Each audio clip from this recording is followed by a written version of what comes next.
चंद्रधर शर्मा गुलेरी की कहानी उसने कहा था। सिपाही लहना सिंह की अनटोल्ड लव स्टोरी। कहानी के मुख्य पात्र लहना सिंह, कहानी का प्रधान पात्र जिस पर यह कहानी मूलतः केंद्रित है। सूबेदार हजार सिंह, लहना सिंह का जंग में कैप्टन। सूबेदारनी होरा, सूबेदार हजार सिंह की पत्नी। और जानने के लिए कुछ इंतजार करिए। बोधा सिंह, सूबेदार हजार सिंह और सूबेदारनी का बेटा। वजीर सिंह, लहना सिंह का दोस्त जो उसी सेना में है। कहानी के कुल 4 दृश्य हैं। चलिए सुनते हैं कहानी। पहले दृश्य के साथ अमृतसर की तंग गलियों के साथ बचपन के प्यार की शुरुआत। बड़े बड़े शहरों के इक्के गाड़ी वालों की जवान के कोड़ों से जिनकी पीठ छिल गई है, कान पक गए हैं, उनसे हमारी प्रार्थना है कि अमृतसर के बंबूकाट वालों की बोली का मरहम लगाए।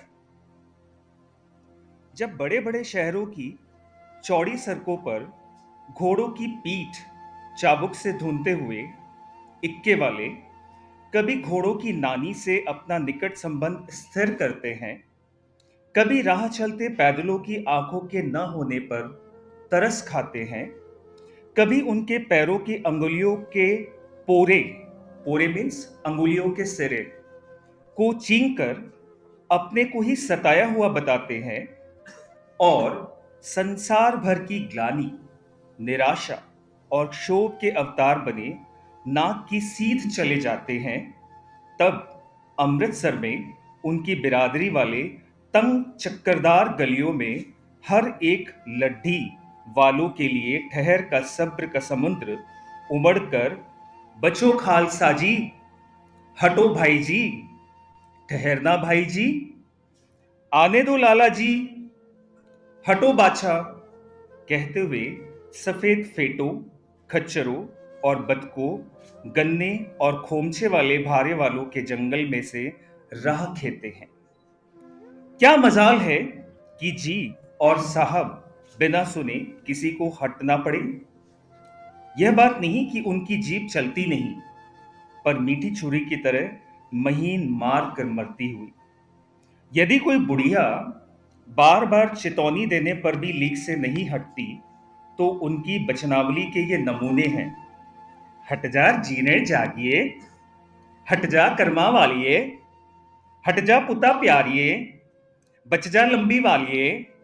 समष्टि में इनके अर्थ है कि तू जीने योग्य है, तू भाग्यों वाली है, पुत्रों की प्यारी है, लंबी उम्र है तेरे सामने, तू क्यों मेरे पहिए के नीचे आना चाहती है, बच जा। ऐसे बंबू काट वालों के बीच में से होकर एक लड़का और एक लड़की चौक की दुकान पर आ मिले। उसके बालों और सीधे ढीले सुथने सुथने मीन्स ढीला पजामा से जान पड़ता था कि दोनों सिख हैं। वह अपने मामा के केश धोने के लिए दही लेने आया था और वह रसोई के लिए बढ़िया। दुकानदार एक परदेसी से गुथ रहा था मीन्स वो बिजी था, उसके साथ वो उलझ रहा था, जो शेर भर गीले पापड़ों की गड्डी को गिने बिना हटाता न था। तेरा घर कहाँ है? मगरे में। और तेरा? मांझे में। यहां कहां रहती हो? अंतर सिंह की बैठक में। वे मेरे मामा हैं। मैं भी मामा के घर आया हूं। उनका घर गुरु बाजार में है।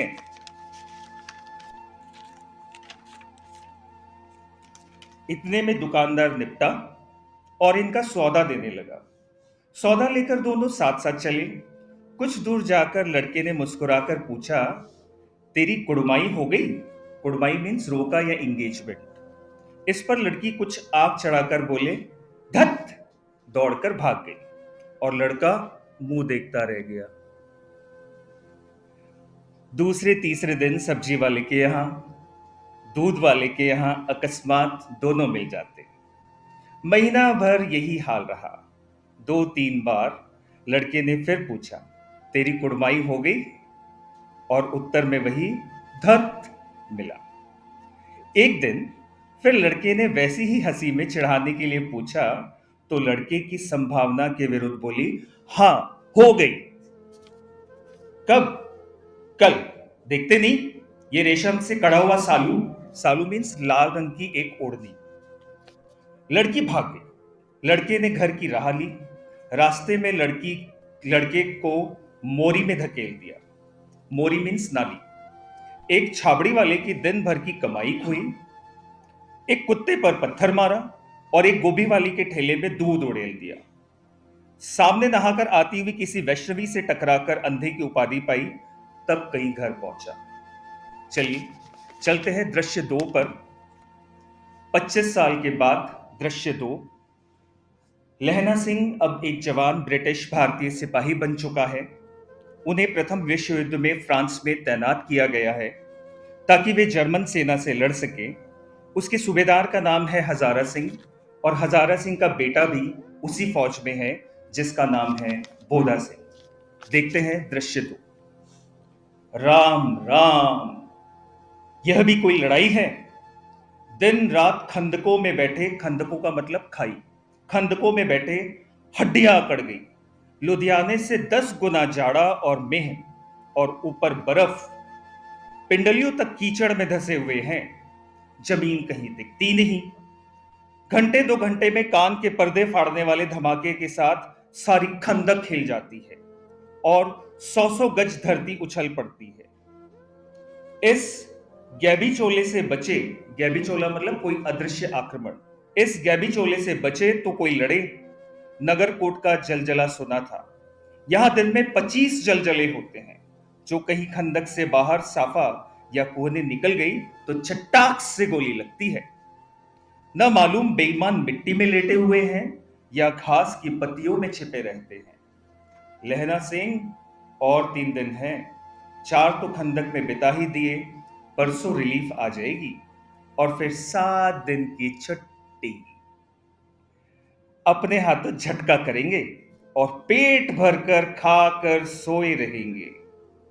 उसी फिरंगी मेम के बाग में मखमल सा हरा घास है, फल और दूध की वर्षा कर देती है।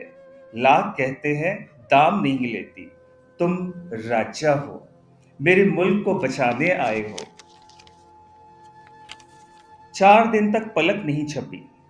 बिना फेरे घोड़ा बिगड़ता है और बिना लड़े सिपाही। मुझे तो संगीन चढ़ाकर मार्च का हुक्म मिल जाए, फिर 7 जर्मनों को अकेला मार न डालूं, तो मुझे दरबार साहब की देहली पर मत्था टेकना नसीब ना हो। पाजी कहीं के कलों के घोड़े संगीन देखते ही मुंह फाड़ देते हैं और पैर पकड़ने लगते हैं। यो अंधेरे में 30-30 मन का गोला फेंकते हैं। उस दिन धावा किया था। 4 मील तक एक जर्मन नहीं छोड़ा था। पीछे जनरल ने हट जाने का कमान दिया, नहीं तो सीधे बर्लिन पहुंच जाते। क्यों? सूबेदार हजार सिंह ने मुस्कुराकर कहा, लड़ाई के मामले जमादार या नायक के नहीं चलाए जाते। बड़े अफसर दूर की सोचते हैं। 300 मील का सामना है। एक तरफ बढ़ गए तो क्या होगा? सूबेदार जी सच है, लैना सिंह बोला, पर क्या करें? हड्डियों हड्डियों में जाड़ा धस गया है। सूर्य निकलता नहीं और खाई में दोनों तरफ से चंबे की बावलियों के सोते से जल रहे हैं। चंबे की बावलियां मीन्स हिमाचल प्रदेश में जो चंबा शहर है उसके झरने, वैसी सोते झर रहे हैं। एक धावा हो जाए तो गर्मी आ जाए। उद्यमी उठ, सिगड़ी में कोल डाल। वजीरा, तुम 4 जने बाल्टियां लेकर खाई का पानी बाहर फेंको। महासिंह, शाम हो गई है, खाई के दरवाजे का पहरा बदल ले। ये कहते हुए सूबेदार सारी खंदक में चक्कर काटने लगे।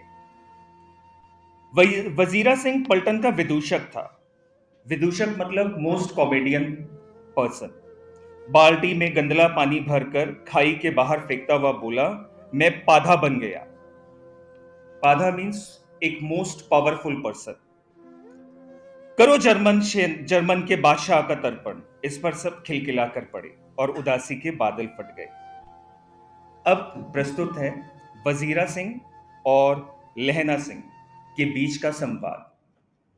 लहना सिंह ने दूसरी बाल्टी भर उसके हाथ में देकर कहा, अपनी बावड़ी के खरबूजों में पानी दो। ऐसा खाद का पानी पंजाब भर में नहीं मिलेगा। हाँ, देश क्या है, स्वर्ग है। मैं तो लड़ाई के बाद सरकार से 10 गुमा जमीन यही मांग लूंगा। 10 गुमा, एक गुमा यानी 2 बीघा, यानी लगभग 1 एकड़ के बराबर होता है। मैं तो लड़ाई के बाद सरकार के से 10 गुमा जमीन यही मांग लूंगा और फलों के बूटे लगाऊंगा। लाड़ी होरा को भी यही बुला लोगे, या वही दूध पिलाने वाली फिरंगी में? चुप कर, यहां वालों को शर्म नहीं।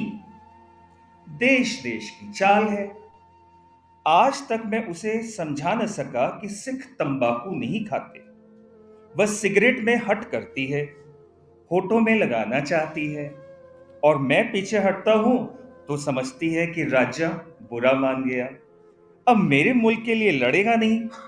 अच्छा, अब बोध सिंह कैसा है? अच्छा है।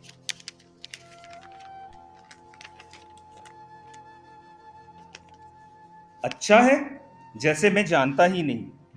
रात भर तुम अपने कंबल उसे उड़ाते हो और आप सिगड़ी के सहारे गुजर जाते हो। उसके पहरे पर आप पहरा दे आते हो। अपने सूखे लकड़ी के तख्तों पर उसे सुलाते हो। आप कीचड़ में पड़े रहते हो। कहीं तुम न मांदे पड़ जाना। न मांदे पड़ जाना का मतलब कहीं मुसीबत में मत पड़ जाना। जाड़ा क्या है, मौत है, और निमोनिया से मरने वालों को मुरब्बे नहीं मिला करते। मेरा डर मत करो, मैं तो बुड़ेल के खड्ड के किनारे मरूंगा। भाई कीरत सिंह की गोदी पर मेरा सिर होगा और मेरे हाथ के लगाए हुए आंगन के आम के पेड़ की छाया होगी। वजीरा सिंह ने त्योरी चढ़कर कहा, क्या मरने मारने की बात लगाई है मेरे जर्मनी और तुर्क? हाँ भाइयों, कैसे? दिल्ली शहर ते पिशारू न जा दिए, कर लेना लौंगा दा बपार मड़िए, कर लेना नांदड़ा सौड़ा अड़िए, ओए लाड़ा चटका कदूए नू, क ਬਣਿਆ वे मजेदार गोरिए, हुण लाना चटका कदूए नू। कौन जानता था कि दाढ़ियां वाले घरबारी सिख ऐसा लुच्चों का गीत गाएंगे। पर सारी खंदक इस गीत से गूंज उठी और सिपाही फिर ताजे हो गए, मानो 4 दिन के सोते और मौज ही करते रहे। दृश्य 3, जंग की तैयारी। दोपहर रात गई है, अंधेरा है, सन्नाटा छाया हुआ है। बोधा सिंह खाली बिस्कुटों के 3 टिनों पर अपने दोनों कंबल बिछाकर और लहना सिंह के 2 कंबल और एक बरान कोट ओढ़कर सो रहा है। लहना सिंह पहरे पर खड़ा हुआ है। एक आंख खाई के मुंह पर है और एक बोधा सिंह के दुबले शरीर पर। बोधा सिंह कराहा, क्यों भाई बोधा, क्या है? पानी पिला दो। लहना सिंह ने कटोरा उसके मुंह से लगाकर पूछा। कहो, कैसे हो? पानी पीकर बोधा बोला, कंपनी छूट रही है, रोम रोम में ताड़ दौड़ रहे हैं, दांत बज रहे हैं। अच्छा, मेरी जर्सी पहन लो। और तुम?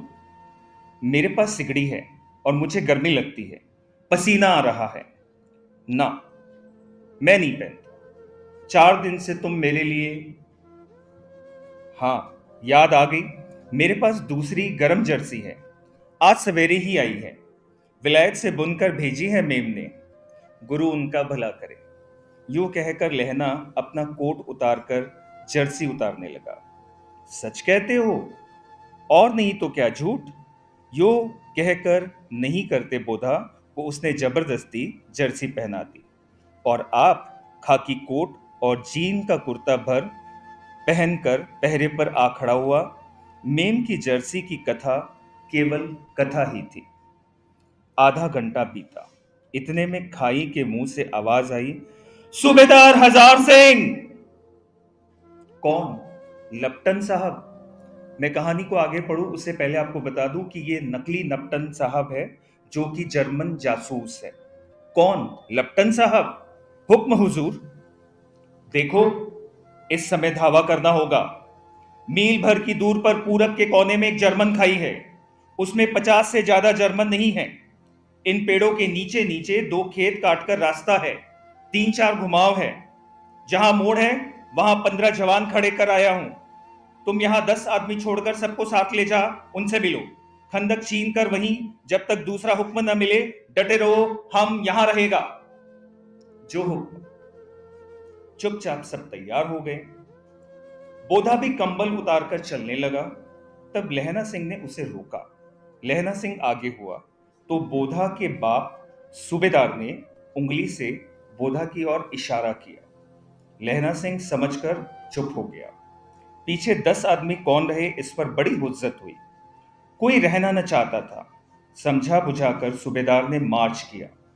लप्टन साहब लहना की सिगड़ी के पास मुंह फेर कर खड़े हो गए और जेब से सिगरेट निकालकर सुलगाने लगे। 10 मिनट बाद उन्होंने लहना की ओर हाथ बढ़ाकर कहा, लो, तुम भी पियो।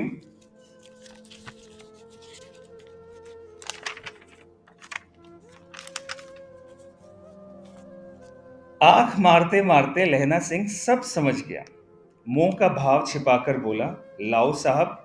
हाथ आगे करते ही उसने सिगड़ी के उजाले में साहब का मुंह देखा, बाल देखे। तब उसका माथा ठनका। लप्टन साहब के पट्टियों वाले बाल एक दिन में कहां उड़ गए और उनकी जगह कैदियों से कटे बाल कहां से आ गए? शायद साहब शराब पिए हुए हैं और उन्हें बाल कटवाने का मौका मिल गया है। लहना सिंह ने जांचना चाहा। लप्टन साहब 5 वर्ष से उसके रेजिमेंट में थे। क्यों साहब, हम लोग हिंदुस्तान कब जाएंगे? लड़ाई खत्म होने पर। क्या यह देश पसंद नहीं? नहीं साहब, शिकार के वे मजे यहां कहां। याद है, पारसाल नकली लड़ाई के पीछे हम आप जगधारी जिले में शिकार करने गए थे। हाँ हाँ, वहीं आप जब खोते पर सवार थे और आपका खानसामा अब्दुल्ला रास्ते में एक मंदिर पर जल चढ़ाने को रह गया था। बेशक, पाजी कहाँ का। सामने से वह नीलगाय निकली थी, ऐसी बड़ी मैंने कभी न देखी थी। और आपकी ये गोली कंधे में लगी और पुट्ठे से निकली। ऐसे अफसर के साथ शिकार खेलने में मजा है। क्यों साहब, शिमले से तैयार होकर उस नीलगाय का सिर आ गया ना? आपने कहा था रेजिमेंट की मैस में लगाएंगे। हाँ, पर मैंने वह विलायत भेज दिया। ऐसे बड़े बड़े सीन 2-2 फुट के तो होंगे। हाँ, लहना सिंह 2 फुट 4 इंच के थे। तुमने सिगरेट नहीं पी? पीता हूं साहब, दिया सलाई लेकर आता हूं, कहकर लहना सिंह खंदक में घुसा। अब उसे संदेह नहीं रहा था। उसने झटपट निश्चय कर लिया कि आगे क्या करना चाहिए। अंधेरे में किसी सोने वाले से टकराया। कौन? वजीर सिंह। हाँ। क्यों लहना, क्या कयामत आई है? जरा तो आंख लगने दी होती। दृश्य 4 पे चलते हैं, जो है अब युद्ध का दृश्य। अंतिम दृश्य, दृश्य 4। होश में आओ, कयामत आई है और लप्टन साहब की वर्दी पहनकर आई है। क्या? लप्टन साहब या तो मारे गए हैं या कैद हो गए हैं। उनकी वर्दी पहनकर कोई जर्मन आया है। सूबेदार ने इसका मुंह नहीं देखा, मैंने देखा, बातें की है। सोहरा साफ उर्दू बोलता है। सोहरा मीन्स वो एक पर्टिकुलर पर्सन, पर्टिकुलर बंदा। सोहरा साफ उर्दू बोलता है और मुझे पीने को सिगरेट दिया है। तो अब मारे गए हैं। धोखा है। सूबेदार होरा कीचड़ में चक्कर काटते फिरेंगे और यहां खाई पर धावा होगा। उठो, एक काम करो, पलटन के पैरों के निशान देखते देखते दौड़ जाओ।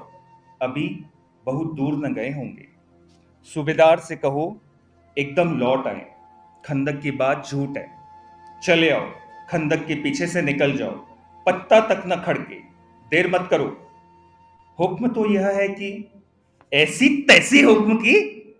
मेरा हुक्म जमादार लहना सिंह का, जो इस वक्त यहां सबसे बड़ा अफसर है, उसका हुक्म है। मैं लेफ्टिनेंट साहब की खबर लेता हूं। पर यहां तो तुम 8 हो। 8 नहीं, 10 लाख। एक एक अकालिया सिख 1.25 लाख के बराबर होता है। चले जाओ। लौटकर खाई के मुहाने पर लहना सिंह दीवार से चिपक गया।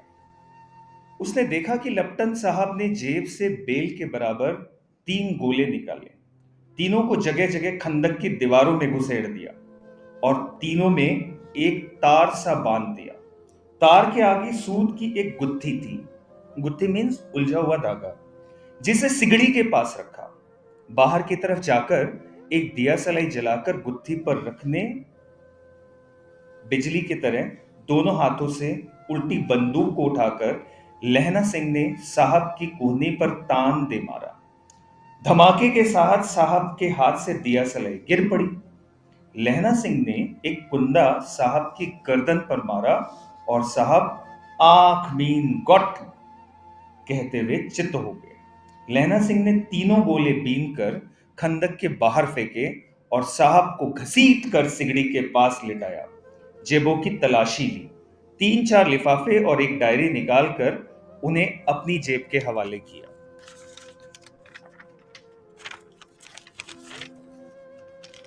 साहब की मूर्छा हटी। लहना सिंह हंसकर बोला, क्यों लेफ्टिनेंट साहब, अब मिजाज कैसा है? आज मैंने बहुत सारी बातें सीखी। यह सीखा कि सिख सिगरेट पीते हैं। यह सीखा कि जगाधारी के जिले में नीलगाय होती है और उसके 2 फुट 4 इंच के सींग होते हैं। यह सीखा कि मुसलमान खानसामा मूर्तियों पर जल चढ़ाते हैं और लेफ्टिनेंट साहब खोते पर चढ़ते हो। पर यह तो कहो, ऐसी साफ उर्दू कहां से सीख आए? हमारे लेफ्टिनेंट साहब तो बिन डेम के 5 लफ्ज भी नहीं बोला करते थे। लहना ने पतलून के जेबों की तलाशी नहीं ली थी। साहब ने मानो जाड़े से बचने के लिए दोनों हाथ जेबों में डाले। साहब की जेब में पिस्तौल चला और लहना की जांग में गोली लगी। इधर लहना के 2 फायरों ने साहब की कपाल क्रिया कर दी। धड़ाका सुन सब दौड़ाए। बोधा चिल्लाया, क्या है? लहना सिंह ने उसे यह कहकर सुला दिया कि एक हड़का हुआ कुत्ता आया था, मार दिया। और औरों से सब हाल यह दिया। सब संदूकें लेकर तैयार हो गए। लहना ने साफा फाड़ कर घावों के दोनों तरफ पट्टियां कस कर बांधी। घाव मांस में ही रहा था। पट्टियों के कसने से लहू निकलना बंद हो गया था। इतने में 70 जर्मन चिल्लाकर खाई में घुस पड़े। सिखों की बंदूक की बाढ़ ने पहले धावे को रोका, दूसरे को रोका, पर यहां थे 8। लहना तक तक मर तक तक कर मार रहा था। वह खड़ा था और लेटे हुए थे।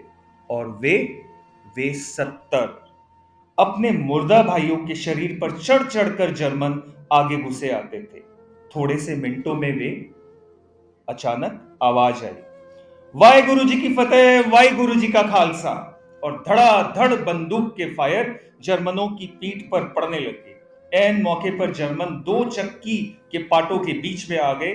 पीछे से सूबेदार हजार सिंह के जवान आग बरसाते थे और सामने लहना सिंह के साथियों के संगीन चल रहे थे। पास आने पर पीछे वालों ने भी संगीन पिरोना शुरू कर दिया। एक किलकारी और अकाल सिख दी फौज आई। वाहेगुरु जी फतेह, वाहेगुरु जी का खालसा, सत श्री अकाल पुरख। और लड़ाई खत्म हो गई। 63 जर्मन या तो खेत रहे थे या करहा रहे थे। सिखों में 15 के प्राण गए। सूबेदार के दाहिने कंधों में से गोली आर पार निकल गई। लहना सिंह की पसली में एक गोली लगी। उसने घाव को खंदक की गीली मिट्टी से पूर लिया और बाकी का साफा कस कमरबंद की तरह लपेट लिया। किसी को खबर न हुई कि लहना को दूसरा घाव, भारी घाव लगा है।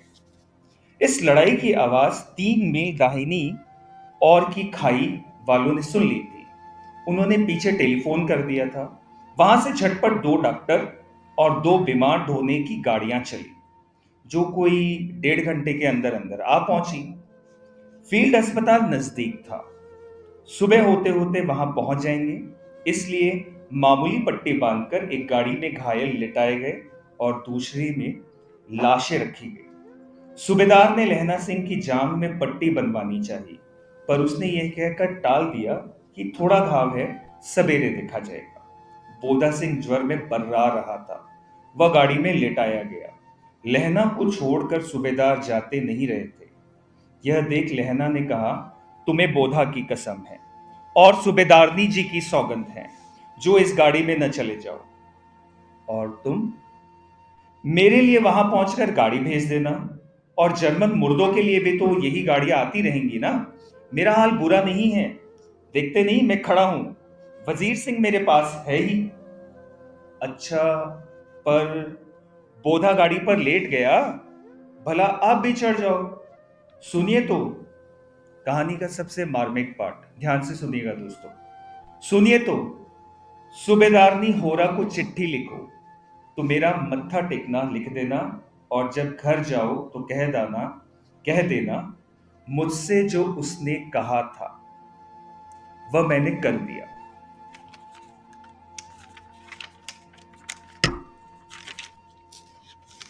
गाड़ियां चल पड़ी थी।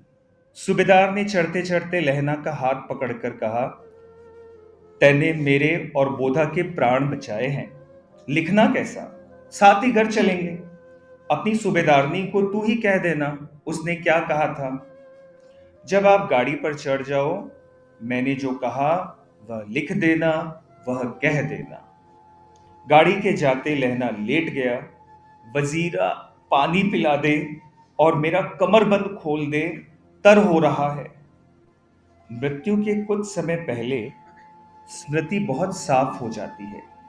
जन्म भर की घटनाएं एक एक करके सामने आती है। सारे दृश्यों के रंग साफ हो जाते हैं। समय की धुंध बिल्कुल उन पर से हट जाती है। चलिए आपको ले चलता हूं फ्लैशबैक में, यानी आज से 25 साल पहले दोबारा से। लहना सिंह 12 वर्ष का है। अमृतसर में मामा के यहाँ आया हुआ है। दही वाले के यहाँ, सब्जी वाले के यहाँ, हर कहीं उसे एक 8 वर्ष की लड़की मिल जाती है। जब वह पूछता है, तेरी कुड़माई हो गई, तब धत कहकर वो भाग जाती है। और एक दिन उसने वैसे ही पूछा तो उसने कहा, हाँ, कल हो गई है, देखते नहीं ये रेशम के फूलों वालों सा सालू। सुनते ही लहना सिंह को दुख हुआ, क्रोध हुआ। भला क्रोध क्यों हुआ? वजीरा सिंह, पानी पिला दो। 25 वर्ष बीत गए। अब लहना सिंह नंबर 77 रेफल्स में जमादार हो गया है। उस 8 वर्ष की कन्या का ध्यान ही न रहा। न मालूम वह कभी मिली थी या नहीं। 7 दिन की छुट्टी लेकर जमीन के मुकदमे की पैरवी करने वह अपने घर गया था। वहां रेजिमेंट के अफसर की चिट्ठी मिले कि फौज लाम पर जाती है। लाम पर जाती है एक हिंदी मुहावरा है, जिसका अर्थ है सेना युद्ध की तैयारी पर जाती है। अफसर की चिट्ठी मिली कि फौज लाम पर जाती है, फौरन चले आओ। साथ ही सूबेदार हजार सिंह की चिट्ठी मिली कि मैं और बोधा सिंह भी लाम पर जाते हैं, लौटते हुए हमारे घर होते जाना, साथ ही चलेंगे। सूबेदार का गांव रास्ते में ही पड़ता था और सूबेदार उसे बहुत चाहता था। लहना सिंह सूबेदार के यहाँ पहुंचा। जब चलने लगे, तब सूबेदार बेड़े में से निकलकर आया और बोला, लहना, सूबेदारनी तुमको जानती है, बुलाती है, जा मिला। लहना सिंह भीतर पहुंचा। सूबेदारनी मुझे जानती है? कब से? रेजिमेंट के क्वार्टरों में तो कभी सूबेदार के घर के लोग रहे ही नहीं। दरवाजे पर जाकर मत्था टेकना कहा। 80 सुनी? लहना सिंह चुप। मुझे पहचाना नहीं? तेरी कुड़माई हो गई? धत, कल हो गई, देखते नहीं रेशमी बूटे वाला सालू अमृतसर में। ये था फ्लैशबैक। आते हैं वापस वर्तमान। करवट बदली। पसली का घाव बह निकला। वजीरा पानी पिला, उसने कहा था। स्वप्न चल रहा है। सूबेदारनी कह रही है, मैंने तेरे को आते ही पहचान लिया। एक काम कहती हूं, मेरे तो भाग फूट गए। सरकार ने बहादुरी का खिताब दिया, लायलपुर में जमीन दी। आज नमक हलाली का मौका आया है, पर सरकार ने हम तीमियों की एक घंगरिया पलटन क्यों न बना दी, जो मैं भी सूबेदार के साथ चली जाती। एक बेटा है, फौज में भर्ती हुए उसे 1 ही बरस हुआ है। उसके पीछे 4 और हुए, पर एक भी नहीं जिया। सूबेदारनी रोने लगी। अब दोनों हैं मेरे भाग। तुम्हें याद है, एक दिन टांगे वाले का घोड़ा दही वाले की दुकान के पास बिगड़ गया था। तुमने उस दिन मेरे प्राण बचाए थे। आप घोड़े की लातों में चले गए थे और मुझे उठाकर दुकान के तख्ते पर खड़ा कर दिया। ऐसे ही इन दोनों को बचाना, ये मेरी भिक्षा है। तुम्हारे आगे आंचल पसारती हूं। रोती रोती सूबेदारनी ओबरी में चली गई। ओबरी का मतलब घर में एक छुपने का स्थान, गैलरी टाइप। लहना भी आंसू पोंछता हुआ बाहर आया। वजीर सिंह पानी पिला दे, उसने कहा था। लहना का सिर अपनी गोद में रखे वजीर सिंह बैठा है। जब मांगता है तब पानी पिला देता है। आधे घंटे तक लहना चुप रहा, फिर बोला बोला कौन? कीरत सिंह? वजीरा ने कुछ समझकर कहा, हाँ हाँ, कीरत सिंह। भैया, मुझे और ऊंचा कर ले, अपने पट पर मेरा सिर रख ले। वजीरा ने वैसे ही किया। हाँ, अब ठीक है, पानी पिला दे बस। अब के हाड़ में यह आम खूब फलेगा। अब के हाड़ में यह आम खूब फलेगा, इसका मतलब भविष्य अब अच्छा होने वाला है। चाचा भतीजा दोनों यही बैठकर आम खाना। जितना बड़ा तेरा भतीजा है उतना ही यह आम है। जिस महीने उसका जन्म हुआ था, उसी महीने में मैंने इसे लगाया था। वजीरा सिंह के आंसू टपक रहे थे। कुछ दिन पीछे लोगों ने अखबारों में पढ़ा, फ्रांस और जर्मन, 68वीं सूची, मैदान मिखावों से मरा, नंबर 77, सिख राइफल्स, जमादार लहना से। धन्यवाद।